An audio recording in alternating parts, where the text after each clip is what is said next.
Uma mente em paz é geradora de poder. Ao pequeno almoço numa sala de refeições de hotel, éramos 3 à mesa a trocar impressões sobre como tínhamos dormido nessa noite, obviamente um tema de enorme relevância. Um de nós queixou-se de uma noite mal dormida. Passou a noite às voltas na cama e acordou tão exausto como se deitou. É melhor deixar de ouvir notícias antes de me deitar, observou. Estive atento ao noticiário de ontem à noite e fiquei com os ouvidos cheios de problemas. É uma frase esclarecedora, os ouvidos cheios de problemas. Não admira que tivesse dormido mal, talvez o café que bebi antes de me deitar tenha tido alguma coisa a ver com isso, brincou. O outro homem disse de sua justiça, já eu passei uma noite em beleza. Li as notícias no jornal vespertino e vi o noticiário da tarde, por isso tive tempo de as digerir antes de ir para a cama. Mas como é óbvio, continuou, recorri ao meu plano para adormecer que nunca falha. Procurei saber que plano era esse, e ele explicou-mo da seguinte maneira: quando era mais novo, o meu pai, que era agricultor, tinha o hábito de reunir a família na sala quando chegava a hora de dormir para nos ler passagens da Bíblia. Parece que ainda consigo ouvi-lo. Na verdade, sempre que ouço os versículos da Bíblia é como se os ouvisse no tom de voz do meu pai. Após as orações subia para o meu quarto e dormia como um anjinho. Mas quando saí de casa afastei-me das leituras da Bíblia e dos hábitos de oração. Confesso que, durante anos, praticamente as únicas vezes em que rezei foi quando me vi em apuros. Contudo, há uns meses, eu e a minha mulher, confrontados com alguns problemas complicados, decidimos retomar esses hábitos. Descobrimos que era uma prática muito benéfica, por isso, agora, todas as noites antes de nos deitarmos lemos a Bíblia e fazemos uma pequena sessão de oração. Não sei o que tem isso de especial, mas a verdade é que tenho dormido melhor e a nossa situação melhorou a todos os níveis. Na verdade, descobri a utilidade desta prática mesmo em viagem, como é o caso, por isso continuo a ler a Bíblia e a rezar. Ontem à noite, deitei-me e li o Salmo 23. Li-o em voz alta e fez maravilhas. Virou-se para o outro indivíduo e disse: não me deitei com os ouvidos cheios de problemas, deitei-me com a mente em paz. Temos aqui 2 frases crípticas, os ouvidos cheios de problemas e uma mente em paz. Qual delas escolhe? O segredo está na mudança da atitude mental.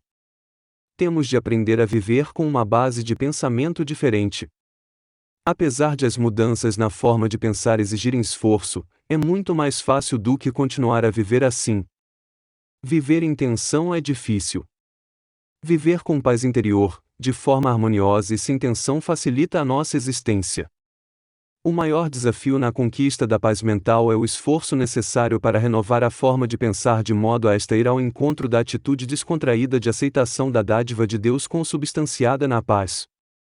Para ilustrar a adoção de uma atitude descontraída e a consequente obtenção de paz, penso sempre na experiência que vivi numa determinada cidade onde certa noite dei uma palestra. Antes de subir ao pódio, estava nos bastidores a rever o meu discurso quando fui abordado por um indivíduo que queria discutir um problema pessoal. Informei-o de que, de momento, era impossível falarmos, visto que estava prestes a subir ao palco, mas pedi-lhe que esperasse por mim. Enquanto fazia o meu discurso, reparei que ele se deixou ficar nas alas a andar de um lado para o outro com grande nervosismo, mas que no final tinha desaparecido. Porém, eu guardara o cartão que ele me dera, o qual indicava tratar-se de um homem com considerável influência na cidade. Quando voltei para o hotel, apesar de já ser tarde, não consegui deixar de me preocupar com o indivíduo, por isso decidi telefonar-lhe. Ficou surpreendido com o facto de eu ter respondido e explicou-me que não tinha esperado porque era óbvio que eu estava muito ocupado. Só queria que rezasse comigo, disse-me. Pensei que, se rezasse comigo, talvez eu conseguisse ter alguma paz de espírito.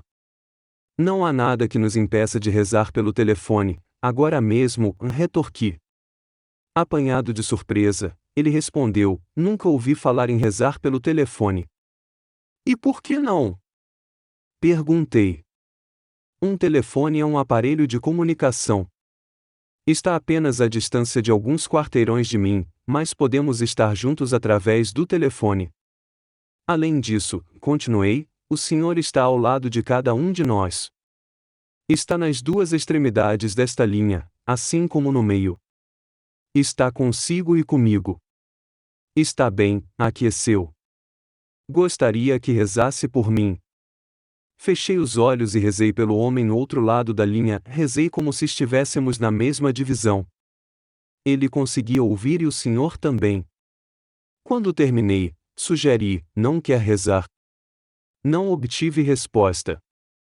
Então escutei um soluço do outro lado da linha e, a seguir, estas palavras: não consigo falar. Chore durante 1 minuto ou 2 e depois reze, e sugeri. Diga a Deus tudo o que o perturba. Presumo que seja uma linha telefônica privada, mas mesmo que não seja e esteja alguém a ouvir, não importa. Para todos os efeitos, somos apenas duas vozes. Ninguém sabe quem somos. Incentivado pelas minhas palavras, ele começou a rezar, a princípio de forma hesitante, mas depois abriu o coração com grande fervor, revelando todo o ódio, frustração e sentimentos de fracasso que guardava dentro de si, e em grande quantidade. Por fim, rezou numa súplica: Jesus, sei que é descaramento da minha parte pedir-te seja o que for, uma vez que nunca fiz nada por ti. Presumo que saibas que não passo de um pobre coitado, apesar de me fazer de muito importante. Estou farto de tudo isto, Jesus. Ajuda-me, por favor. Voltei a rezar, pedi a Deus que atendesse à sua prece e disse: Senhor, na outra ponta desta linha, coloca a tua mão sobre o meu amigo e dá-lhe paz. Ajuda-o a sujeitar-se e a aceitar a tua dádiva de paz. Fim da minha oração, houve uma longa pausa e para sempre recordarei o seu tom de voz quando me disse: nunca me esquecerei desta experiência, e quero que saiba que, pela primeira vez em meses, sinto-me limpo por dentro, feliz e em paz. Este homem empregou uma técnica simples para trazer paz à sua mente. Esvaziou a mente e recebeu a paz que foi a dádiva de Deus. Como referiu um médico, o problema de muitos dos meus pacientes reside apenas nos seus pensamentos. Tenho uma terapêutica favorita que receito a alguns, mas não numa receita médica que possa ser levantada na farmácia.